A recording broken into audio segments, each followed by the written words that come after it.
So, the main point of this video is to go on a rant about people saying stupid stuff about generations. As much as I'm hyping myself up to yell about this, I am going to do some basic preamble. Hopefully it's only a minute or two. So, for one, generations. The first thing I want to establish is that they aren't a hard fact of the universe.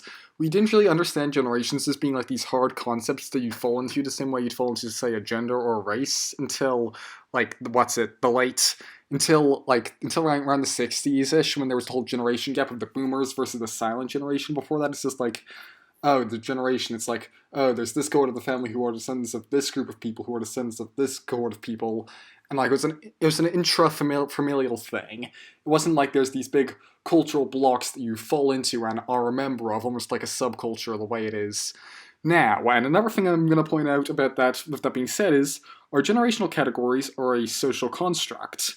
Well, sociologically, they can have value, as they're part of how people understand the world, they're part of people's identity, not to mention they're a pretty convenient way to define age cohorts in a way that most people will be familiar with.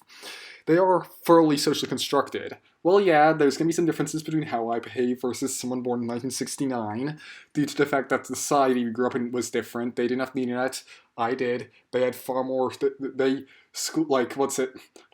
Socialization back in the 70s was far stricter than it was in the early 2010s when I was growing up. So that's going to affect social attitudes. Queer folks are far more visible. Video games are a thing, etc., etc. Well, like, things are different, and that's what makes the different generations different. So, yeah, it's some reality to it, but it's also a social construct. And what that really means in terms of importance here is that we define it. Whatever society decides the border between two generations is the border.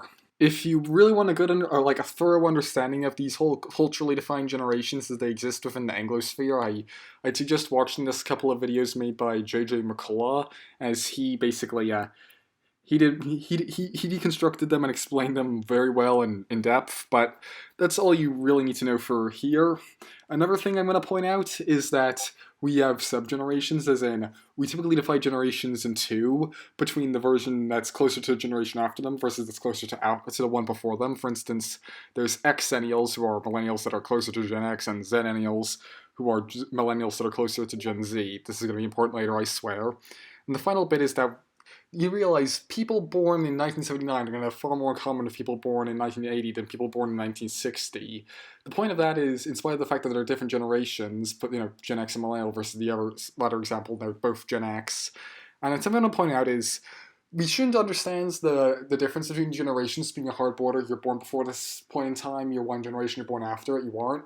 Instead, they're a several year long blurry line of iffiness. Like, people born around the early 80s is like, if you're born in the early 80s, you could be millennial, you could be Gen X, but it's kind of up to your individual circumstances.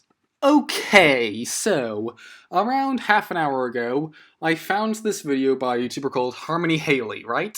And it's talking about how Gen Alpha is romanticizing 2014. It's like, how we're old now. This person's like 20. They are not old. Gah.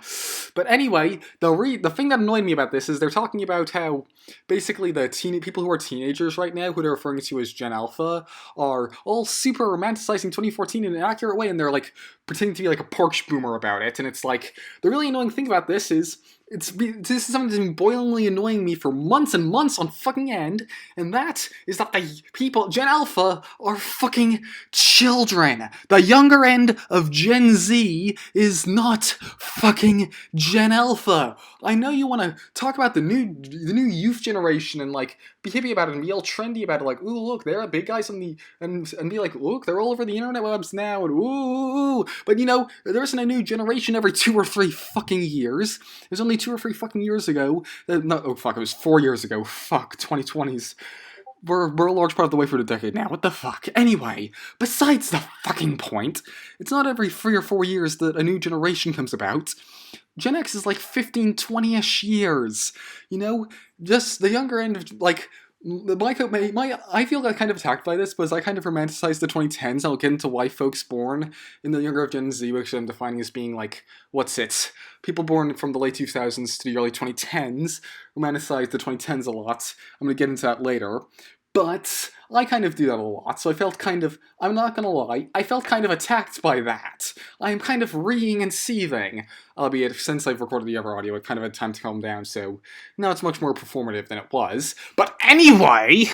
I find this very frustrating because, like, I've always considered myself a part of Gen Z. I'd argue that in a lot of the stereotypical characteristics you associate with Gen Z, people in my age cohort fall into it. For instance, like, we were on iPads and phones as kids. Like, we were watching fucking Captain Sparkles and Markiplier from the moment we were, like, conversationally fluent in our first language, which in English here, that means English, obviously, but besides the fucking point.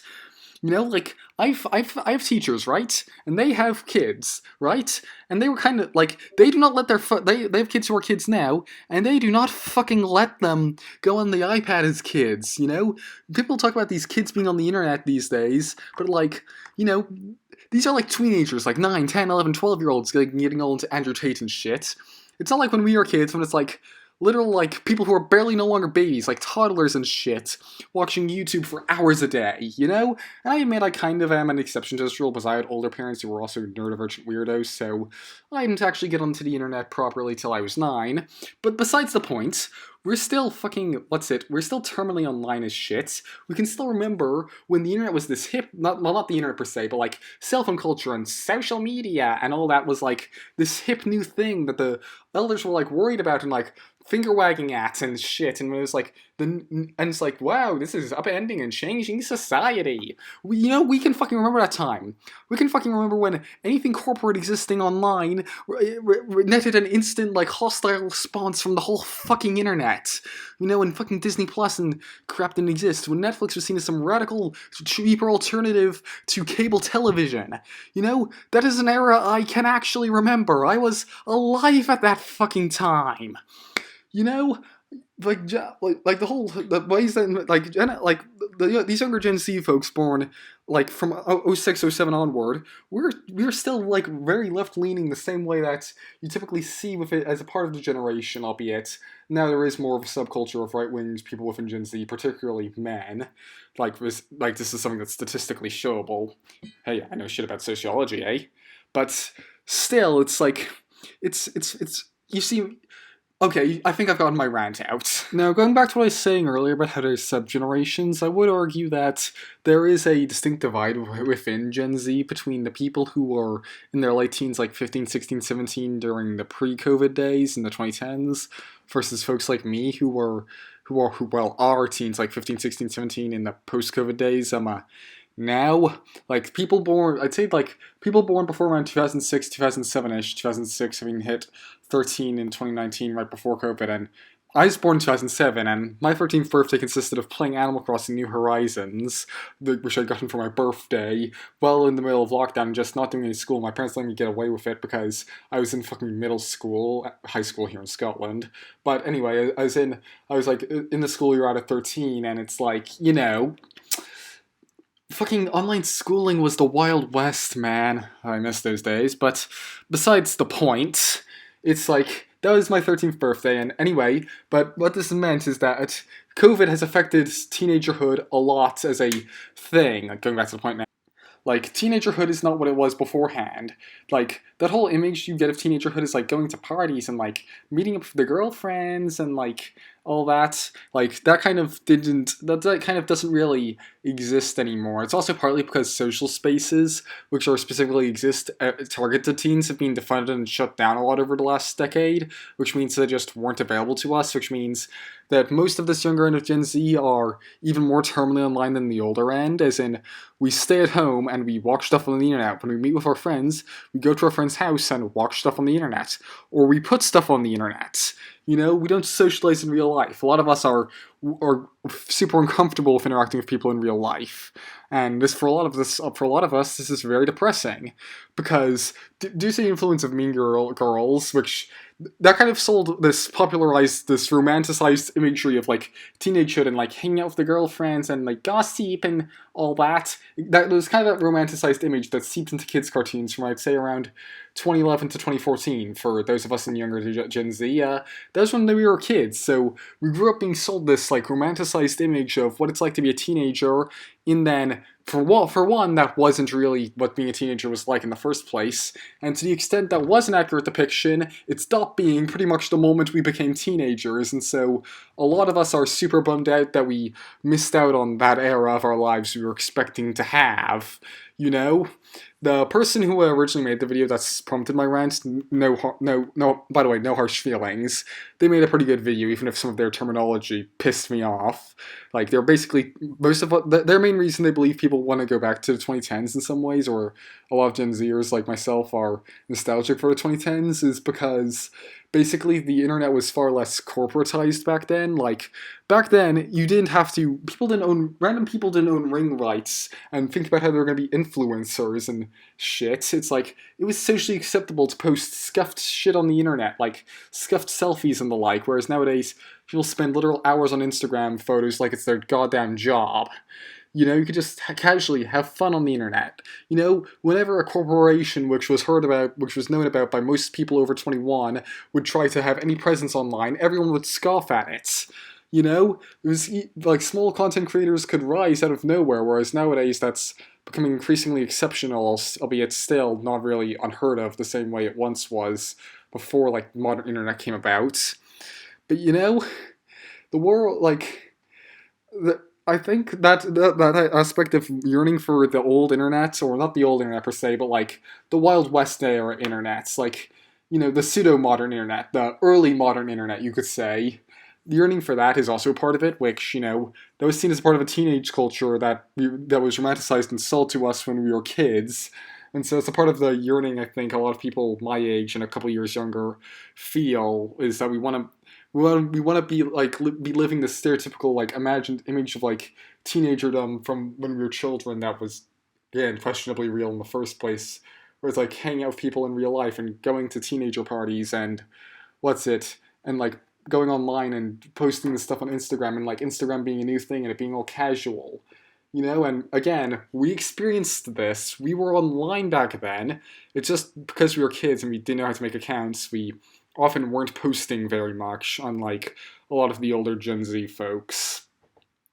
And now I'm thinking about this, I'm getting increasingly bummed out, and also my audio is getting increasingly slow, I bet you, for no goddamn reason. Closing note is that, due to the fact generations are socially constructed, we can draw our borders wherever we want, and we can't really, I'd argue that given that they're culturally based, that they're like based in like cultural norms and values that are often held by an age group, this means that, this means that we can't really define a generation's borders till some of them are already well into their adulthood. Like, people weren't talking about Gen Z as a popular term until the pandemic was already coming in spite of the fact that some of them were getting close to 25 years old, you know? So, I'd argue we can't really define the borders of Gen Alpha very firmly yet. There's Gen Z, there's even a distinction between older and younger Gen Z, but I'd argue it's very precocious to put down a firm border as to when younger Gen Z becomes older Gen Alpha as of now. And the people are calling Gen Alpha aren't Gen Alpha, we are just the younger end of Gen Z. Okay? Now I'm going to cut the tape before this video becomes more of a pain in the ass to edit and watch.